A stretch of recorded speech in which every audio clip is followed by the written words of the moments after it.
Okay, so we've got quite the stack this time, huh? I mean, you guys really went all in on this one. Yeah, no kidding. Looks like pretty much everything from like super detailed spec sheets to what is this, like the psychology of branding and why we love certain logos. Pretty much, yeah. Yeah, It all boils down to, I think, how companies figure out what to make, how to get us to buy it, and how to turn those products and services into, well, brands we actually care about. the stuff we're loyal to, yeah. So, like, what's the game plan for today? Well, I think we got to start with the basics, right? Like, what is a product? What makes a service different? And then I guess, how do you build a brand that people connect with? Like, I don't know, think like Nike or something. Right, right. And I'm seeing a lot in this pile about the actual mechanics of it all, Yeah. Like how do you even classify different types of products? But And then there's this whole world of like packaging and labeling and stuff. yeah, and we can't forget about services. Like, how do you market something that you can't even touch? Yeah, that's a whole other challenge, isn't it? Totally. But hey, I'm up for the deep dive if you are. Let's do it. All right, so first things first, right? Products and services. On the surface, it seems pretty simple, but then you start reading this stuff and it gets kind of, well, complicated. Yeah, it's not as cut and dry as you'd think, is it? Like at first glance, yeah, you hold a product, a service is something someone does for you, but these sources are saying it's more of a spectrum. A spectrum, huh? I'm intrigued. Okay, so like on one end, you've got they call it a pure good. Like imagine, I don't know, a bag of salt. It's tangible, right? You can hold it. There's not much of a service element there. Okay, that makes sense. And then way on the other end, you have a pure service. Something like, oh, I don't know, getting legal advice from a lawyer. It's all about their knowledge in the interaction, not like a physical object. Right, it's their expertise you're paying for. Exactly. But then most of what we encounter in the real world, it kind of falls somewhere in between, right? Yeah, I guess so. Like, even something simple. Think about buying a coffee. It's a product, but there's a service element too. Oh, totally. I mean, think about it. You're paying for the coffee itself, but also the atmosphere of the coffee shop, the barista making it for you, the whole experience. Right. It's not just about the beans, it's the whole package. Exactly. Okay, that makes a lot of sense. Now, speaking of layers, remember that thing we were talking about before? About the different levels of a product? Oh, yeah. Yeah, that was really interesting, wasn't it? Like peeling back the onion kind of thing. Yeah, exactly. So the first level, it's called the core customer value, right? Right. And that's like the fundamental problem that the customer is trying to solve. It's what they're really after, even if they don't realize it. Okay, can you give me an example? Sure.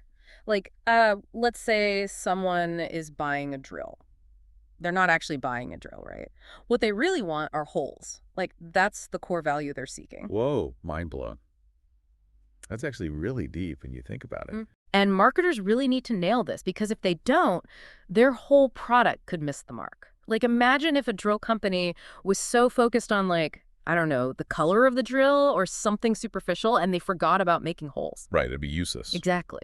So, understanding that core value, it's like the most important thing. Okay, so you got that base level, the core need. What comes next? Then you move up to the actual product. This is where we start talking about tangible stuff, like the specific features, the design, the brand name, the packaging, all that jazz. So like using our drill example, what would that be? Okay, so the actual product for the drill would be things like, is it corded or cordless? How powerful is the motor? What kind of chuck does it have? What materials is it made of? All those specific details that distinguish it from other drills on the market. Okay, so it's getting more concrete, right? Yeah. We're actually describing the drill itself now. Yeah. But there's more, right? You got it. The final layer is the augmented product. And this is all the extra stuff that comes with the actual product, like think of things like warranties, customer service, maybe free delivery. So it's like the cherry on top. Kinda, yeah. It's all about adding value and making the whole experience better for the customer. Think about buying a car. The warranty, the roadside assistance, maybe even like a free oil change, all those things are part of that augmented layer. And I bet that can make a huge difference in someone's decision to buy, right? Oh, absolutely. Especially in competitive markets, the augmented product can be a real differentiator. Okay, so we've got the core need, the actual product, and the augmented product. 3 layers. Got it. But then, there's so many different types of products out there. How do you even begin to make sense of it all? Well, your sources actually have a pretty handy way of categorizing them based on how consumers, us, typically approach buying stuff. Okay, lay it on me. All right, so first up, we've got convenience products. These are like the everyday things we buy all the time without really thinking about it too much. Like groceries and stuff. Exactly, like milk, bread, toothpaste, cleaning supplies, those kind of things. We don't spend a lot of time comparing brands or anything. We just need it, so we grab it and go. Yeah, totally. I'm definitely guilty of that. Then there's what stuff that we actually put a bit more thought into. Yep, those are called shopping products. These are things that we buy less frequently, and when we do, we usually do some research, compare prices, look at different features. So like a new TV or a washing machine, right? Yeah, exactly. Or furniture, clothes, even a new phone things where you might shop around a bit before deciding. Okay, I'm with you. What's next? All right, now we're getting into the fun stuff. Specialty products. These are items with unique characteristics or a super strong brand identity that people are willing to go out of their way for. Ooh, so like luxury brands. Yeah. Yep. Think like a Rolex watch or a Ferrari. People who buy those, they're not just buying a watch or a car. They're buying into a certain lifestyle, an image. Right, they're making a statement. Exactly. And then, well, there's one last category, but it's kind of a tricky one. What is? It's called unsought products, and these are things that people either don't know about or they just don't normally think about buying. Interesting. What are some examples? Well, things like life insurance or funeral services. Yeah. Not exactly top of mind for most people, right? Yeah, not really something you're browsing for on Amazon. Exactly. And that makes them really hard to market because you have to first convince people that they even need them.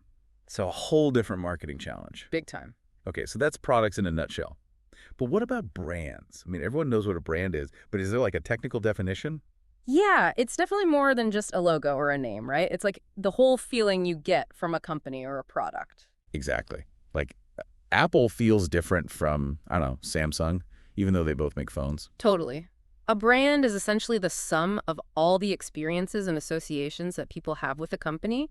It's built through everything they do, from the products and advertising to their customer service and even their social media presence. So it's like their personality. Kinda, yeah. And a strong brand can be incredibly valuable. In fact, there's this term for it, brand equity. Brand equity. What's that all about? Well, it's basically the added value that a well-known and respected brand name brings to a product. Like, think about, I don't know, a pair of Nike shoes versus a pair of generic sneakers. The Nike swoosh, it instantly adds value in people's minds. They're willing to pay more for it because of what Nike represents: quality, performance, style. That makes sense. So how do companies even go about building that kind of brand power? Well, it all starts with strategy. And one of the first big decisions they make is brand positioning. This is all about how they want their target audience to perceive their brand compared to the competition. Okay, so you're like trying to carve out a unique space in the market. Exactly. And there are different ones to do this. You can position your brand based on specific attributes, like being the cheapest or the most durable, or you can focus on the benefits it offers, like saving time or improving health. And then there's positioning based on values, like sustainability or ethical sourcing. So like Volvo positions itself as the safe car, right? That's a perfect example. They've really owned that safety message for years. Got it. So you figured out your positioning. What's next? Well, then there's the whole process of actually choosing a name for your brand name selection. This is super important because a good name can really make a difference. What makes a good brand name? I mean, besides sounding cool. Well, ideally, it should suggest something about the product's benefits or qualities. It should be easy to remember and pronounce and distinctive enough that it stands out from the competition. And of course, it needs to be legally protectable. Oh, right. The legal stuff. Can't forget about that. Nope. You don't want to build up a brand only to find out someone else already owns the name. Trademark nightmares. Exactly. Okay, so you've got your brand name and you know how you want to position it. Now you have to decide how to bring it to market. And there are actually a few different ways to do that. Oh, really? I'm all ears. So first, there's the manufacturer's brand, also known as a national brand. This is where the company that makes the product also owns and markets the brand. Think like Coca-Cola or Kellogg's. Okay, makes sense. Then there are the store brands, right? Like what you find at Target or Walmart. Yep, those are called private brands or store brands. They're owned and marketed by the retailer, and they're often priced lower than national brands. Right. And sometimes they're actually really good. Totally. The quality of private label products has come a long way in recent years. So what other options are there? Well, there's also licensing, where one company allows another company to use its brand name on a different product. Like, think about Disney characters on clothes or toys. Right, so Disney is licensing their brand to those other companies. Exactly. And then there's co-branding, where two or more brands team up to create a new product. Like Doritos Locos Tacos at Taco Bell. Yep, that's a great example. It's a way to leverage the strength of two brands and create something new and exciting. Cool. So once you've got your brand established, what happens next? Like, how do you keep it growing? Well, that's where brand development comes in. There are a few different strategies companies can use to expand their brand's reach and appeal. Like what? One option is line extensions, where you introduce new variations of an existing product. Like think about different flavors of Oreos or new scents of Febreze. It's a way to keep things fresh and appeal to different segments of your target market. Okay, that makes sense. Yeah. But what if you want to like do something totally different? Well, then you might consider a brand extension where you use your existing brand name to launch a completely new product in a different category, like when Apple started making iPhones. Oh, yeah, that was a big one. It can be a risky move, but if it's done right, it can be really successful. You're basically leveraging the trust and recognition you've already built with your brand to enter a new market. That makes sense. Are there any other strategies? Sure. Another option is multi-branding, where a company markets multiple brands in the same category. Like think about all the different laundry detergent brands that Procter and Gamble owns. Right, like Tide and Gain and Cheer and all those. Exactly. It's a way to appeal to different consumer preferences and segments. And finally, there's always the option of launching a completely new brand if you're entering a market that's really different from your existing brands. So many options. It seems like brand development is a constant process. It is, and it can be a real challenge to keep things fresh and relevant, but it's also what makes branding so dynamic and interesting. I totally agree. So we've talked about products and brands, but there's another piece of the puzzle, right? Packaging and labeling. Mhm. It's easy to overlook, but it's actually super important. Oh, yeah. Packaging is like the first impression your product makes on a consumer, right? It can really make or break a sale. And it's more than just putting something in a box. Right. I mean, obviously it needs to protect the product and keep it safe, but it also needs to be eye-catching, informative, and easy to use. So like attracting attention on the shelf, making it clear what's inside, and making it easy to open and use, right? Exactly. And in today's world, sustainability is also a huge factor. Consumers are increasingly looking for packaging that's eco-friendly. That makes sense. What about labeling? Is that all about the legal stuff? Well, yeah, there are definitely legal requirements for labeling, like ingredient lists and nutritional information, but it's also a chance to tell your brand story and connect with consumers. Like using colors and fonts that reflect your brand's personality. Totally. And even things like the wording you use can make a difference. Like, are you going for a playful tone or a more serious one? It all contributes to the overall brand experience. It's fascinating how much thought goes into all of this. I mean, even something as simple as a logo can change over time, right? Oh, absolutely. Right. Think about how many brands have redesigned their logos in recent years. It's usually a sign that the company is trying to modernize its image or appeal to a new generation of consumers. Like that IHOP rebrand a few years ago. They flipped the P upside down to make a B for burgers. Yeah, that was a bold move. And even subtle changes to a logo can make a big difference in how people perceive a brand. Like a lot of companies have simplified their logos recently, making them cleaner and more minimalist. Right, like that whole flat design trend. Exactly. It's all about adapting to the changing times and making sure your brand looks good across all platforms, from billboards to websites to social media. Okay, so we talked about products, brands, packaging, and labeling. Now let's dive into the world of services, which is a whole different ballgame, right? It is. Services have some unique characteristics that really set them apart from tangible products. Like, Well, the first one is intangibility. Services can't be seen, touched, tasted, or smelled before you buy them. right, that makes them kind of hard to wrap your head around sometimes. Totally. Yeah. And it makes marketing them a real challenge. How do you convince someone to buy something they can't even experience beforehand? Yeah, that's tricky. So how do companies do it? Well, they often try to make the intangible more tangible by focusing on physical cues, like a nice office space or a professional-looking website. They might also use testimonials or case studies to show potential customers what their service can do for them. So it's about building trust and credibility, right? Exactly. You have to find ways to demonstrate the value of your service, even though it's not a physical product. Okay, makes sense. What's the next characteristic? The next one is inseparability. This means that services are produced and consumed at the same time. Like when you get a haircut, The stylist is creating the service as you're experiencing it. Right, so the interaction between the provider and the customer is a big part of the service experience. Exactly. And that means that the quality of the service can vary depending on who's providing it and how they're feeling that day. Oh, right, that makes sense. So consistency can be a real issue with services. It can.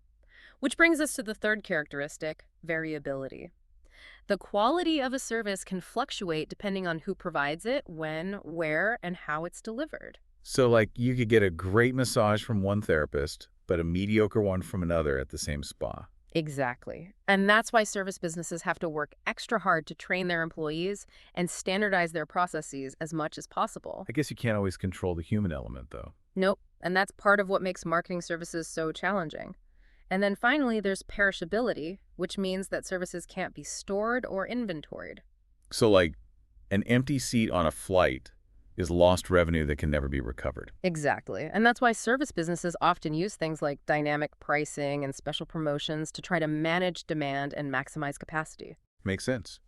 Now, speaking of real-world examples, one of the articles you flagged was about how the COVID-19 pandemic actually boosted the popularity of store brands. Oh, yeah, that was really interesting. I mean, think about it. When the pandemic hit, everyone was suddenly worried about their finances. Right. And grocery shopping became a lot more stressful, too. Exactly. So people started looking for ways to save money, and store brands suddenly became a lot more appealing. Especially since a lot of national brands were out of stock because of supply chain issues. Totally. It was kind of a perfect storm for store brands.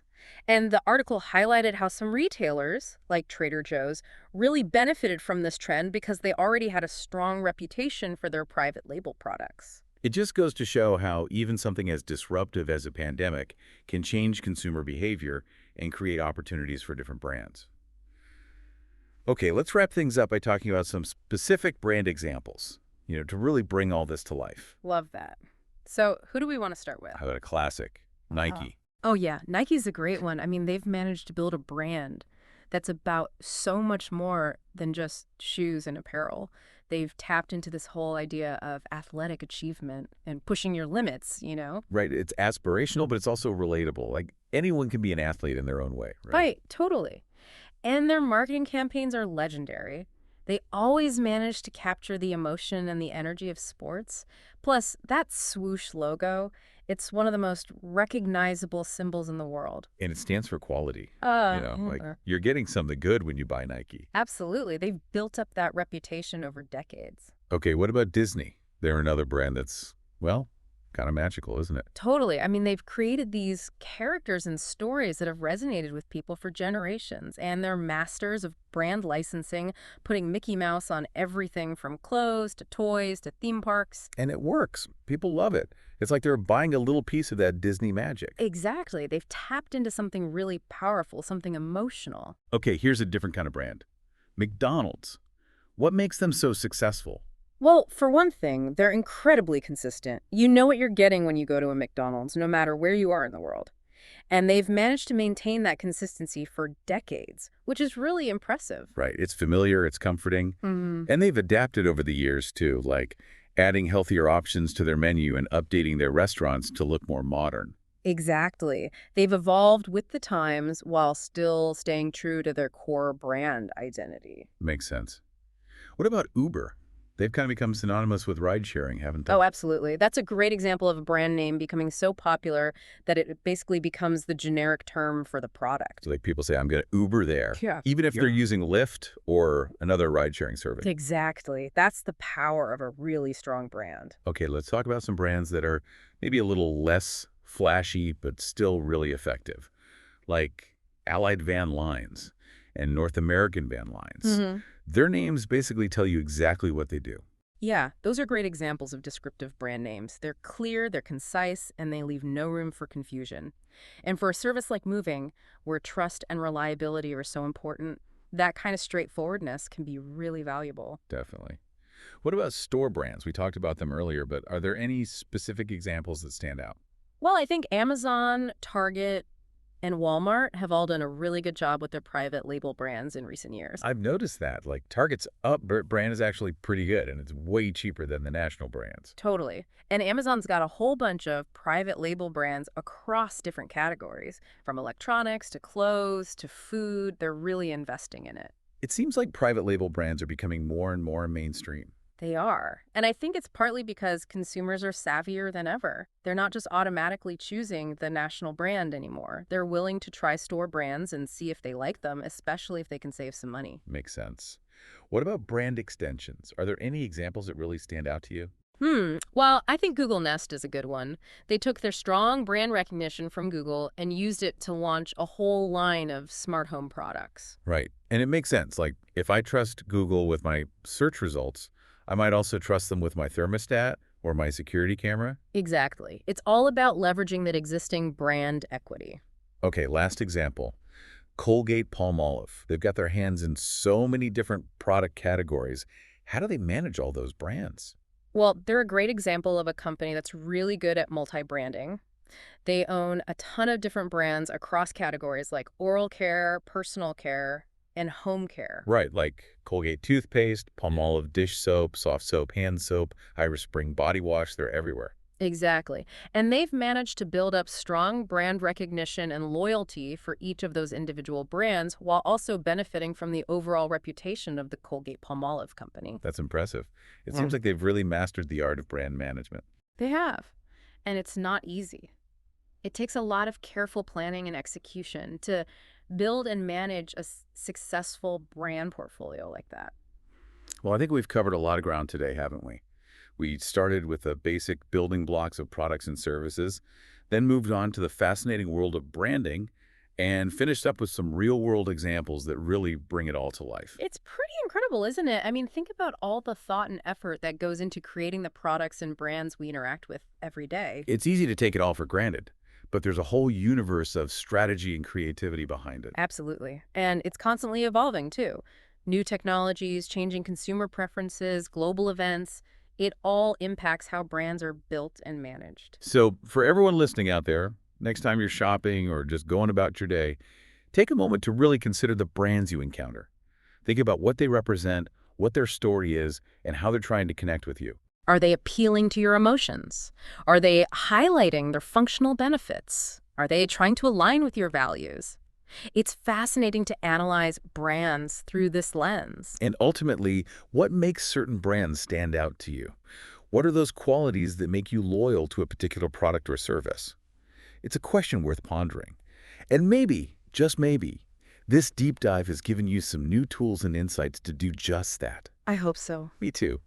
Thanks for joining us on this journey. We'll see you next time for another deep dive. See you then. Bye.